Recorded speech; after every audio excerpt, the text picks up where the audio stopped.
닮아가기를 제일 잘하는 이가 누구일까요? 저는 지금 유치부를 가리키고 있어서가 아니라 어린아이라고 생각합니다.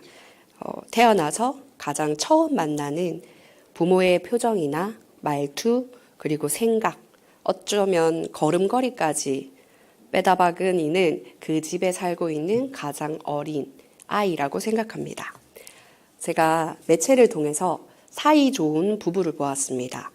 청소를 하는 아내를 종종 따라다니면서 남편이 한 일은 무엇이냐면 청소기를 돌리고 있는 그 아내를 직접 도와줬으면 좋을 텐데 저는 그 도와주는 모습이 아니라 이 와이프가 청소기를 가지고 이렇게 돌리고 있을 때 남편 되는 사람이 그 앞에 가로막힌 것들을 조용히 옮겨주는 것을 보았습니다.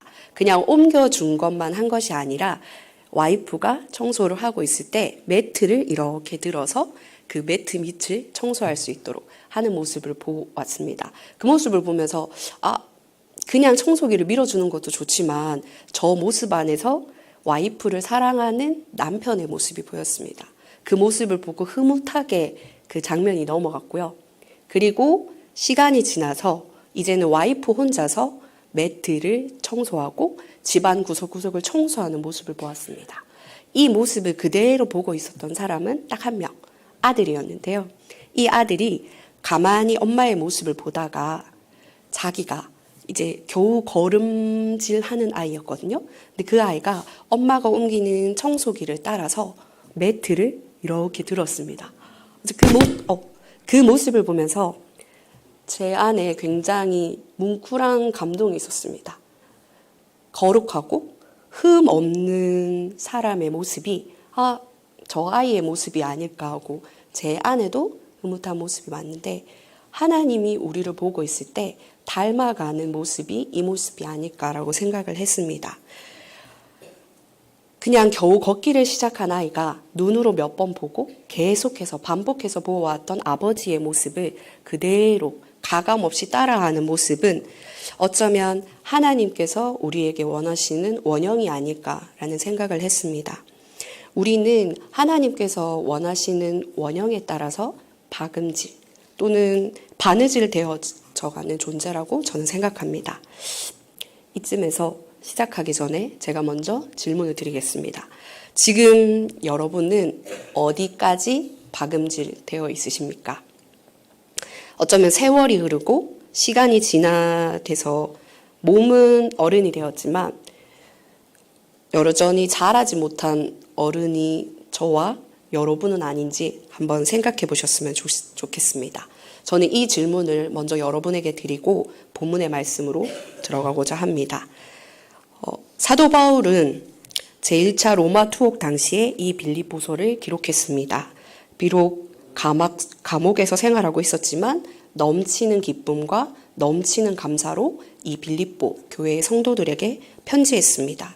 1장 3절에서 4절까지의 말씀을 지금 눈으로 읽어보시면 투옥되어 있는 당시에도 바울은 빌립보 교회를 향해서 감사한다. 내가 지금 기쁨이 넘치는 가운데 너희에게 편지한다. 라고 되어 있습니다. 저는 그냥 단순하게 이 빌립보서를 읽으면서 기쁨의 서신이구나 라고도 생각을 했습니다. 그런데 바울이 오늘 우리 본문 12절의 말씀에서 맨 마지막에 보시면 항상 복종하여 두렵고 떨림으로 너희의 구원을 이루라 라고 명하고 있습니다. 하나님의 임재하심을 경험하여라 라고 이야기했습니다. 바울이 내가 함께 있었을 때에 너희들 진정한 그리스도인이 맞았다. 그러나 나는 지금 너희와 떨어져 있다. 그런데도 불구하고 너희가 경험했듯이 동일하게 너희 구원을 얻기 위해서 힘쓰라 라고 이야기하고 있습니다. 빌립보 교회가 바울과 함께 동역하였을 때 하나님의 임재하심을 눈으로 알고 입술로 고백하는 성도들이었습니다. 그런데 지금 바울은 그들 곁에 있지 않습니다. 그런데도 불구하고 바울이 호소합니다. 그 구원을 이루기 위해서 너 자신을 계속해서 힘쓰라 라고 되어 있습니다. 공동 번역에 읽어보면 더욱 순종하여 두렵고 떨리는 마음으로 여러분 자신의 구원을 위해서 힘쓰십시오 라고 되어 있습니다. 이 말은 누구를 의지해서 해야 하느냐?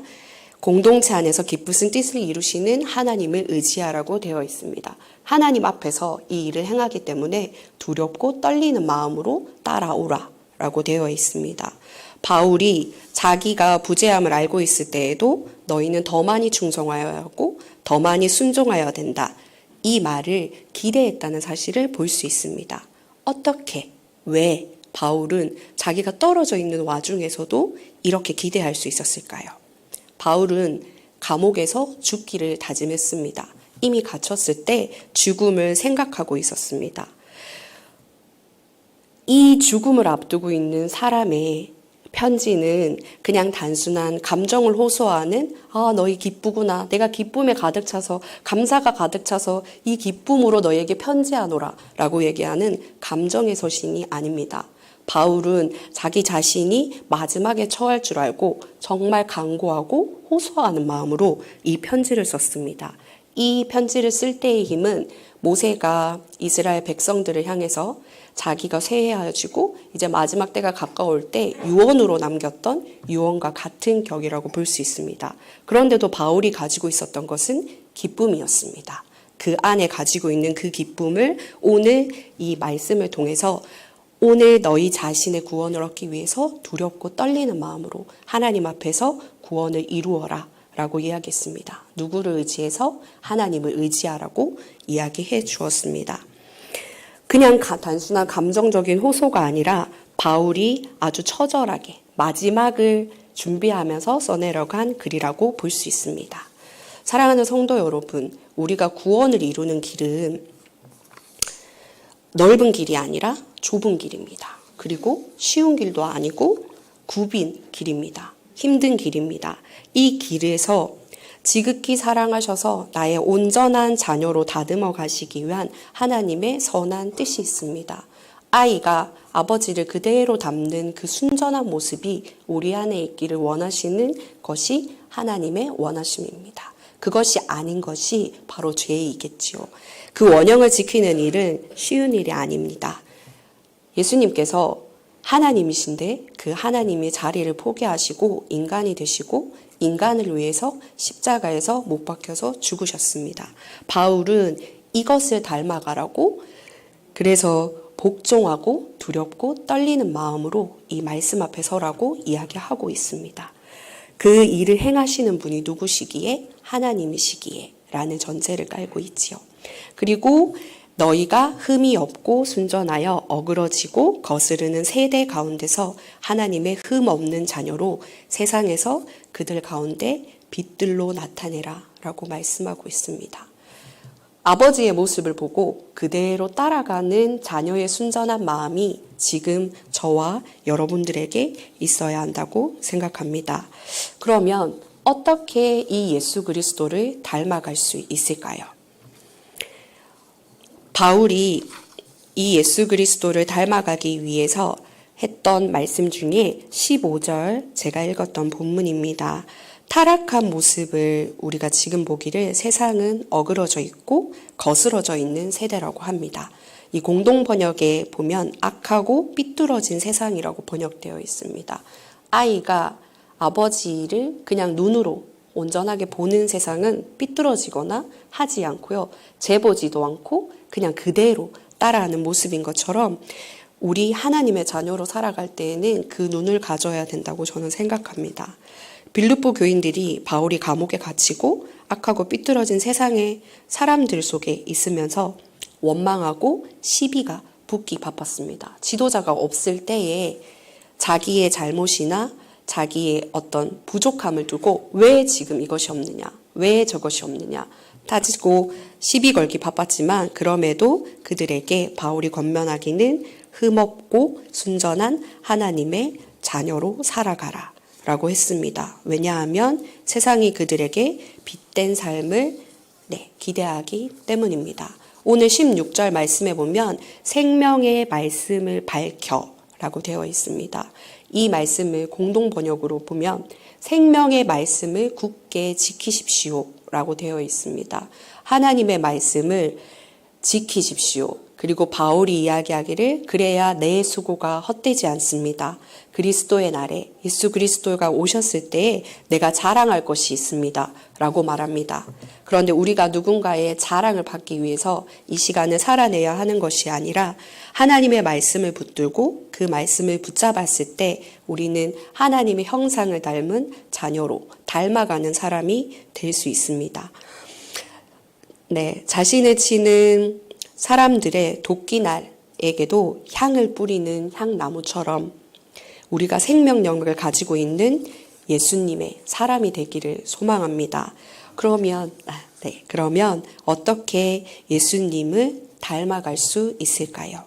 첫 번째, 우리는 지금 예수님을 닮아가는 시간은 예수님의 우리에게 가지고 있는 소망을 붙들고 나아가야 합니다. 그리고 17절, 18절 말씀에 이것이 나와 있는데 바울이 너희 믿음의 재물과 섬김 위에 내가 나를 전제로 드릴지라도 나는 기뻐하고 너희 무리와 함께 기뻐하리니 이와 같이 너희도 기뻐하고 나와 함께 기뻐하라 라고 되어 있습니다. 우리가 가지는 기쁨은 하나님께서 우리에게 허락하신 기쁨은 조금 다른 기쁨입니다. 사도 바울이 기쁨을 가지고 옥중에서 말씀했던 그 기쁨을 주목해 보시기 바랍니다. 자기의 죽음이 앞당겨 왔을 때에 나는 너희에게 기쁨과 감사로 전한다 라고 말했던 것처럼 마지막을 사는 것처럼 예수님을 닮아가는 삶을 살아야 합니다. 그냥 부부가 사는 예쁜 모습을 보고 자녀가 닮아가는 순수한 모습이 아니라 오늘 지금 여기에서 해야 하는 일은 예수 그리스도를 닮아가기 위해서 믿음의 재물과 봉사 위에 내 마음을 드리고 내 몸을 드리고 내 무리를 위하여서 내가 할 수 있는 일을 해야 하는 일입니다. 이 일에 바울이 기뻐한다고 했고 죽음을 앞두고 있으면서도 내가 기뻐하는 것처럼 너희도 기뻐하라고 권면했습니다. 닮아가는 삶은 우리가 생각하기에 아주 기분 좋게 갈 수 있는 길도 아니고 아주 즐겁게 갈 수 있는 일이 아닐지도 모릅니다. 그럼에도 불구하고 오늘 사도 바울이 주 하나님의 흠없는 자녀로 살아라 라고 이야기하는 것은 하나님께서 원하시는 것이 무엇인지 보고 그 사람이 되어라고 이야기하고 있습니다. 사순절 4번째 시간을 보내는 저와 여러분들이 오늘 지금 내가 닮아가야 하는 사람은 누구인지, 내가 닮아가야 하는 자세는 어디인지, 내 행태는 어떤지 다시 한 번 더 생각해보는 시간을 가지셨으면 좋겠습니다. 이 생명의 말씀이 우리 사랑하는 수성교회 성도 여러분들과 저의 삶을 움직이기를 간절히 소원하겠습니다.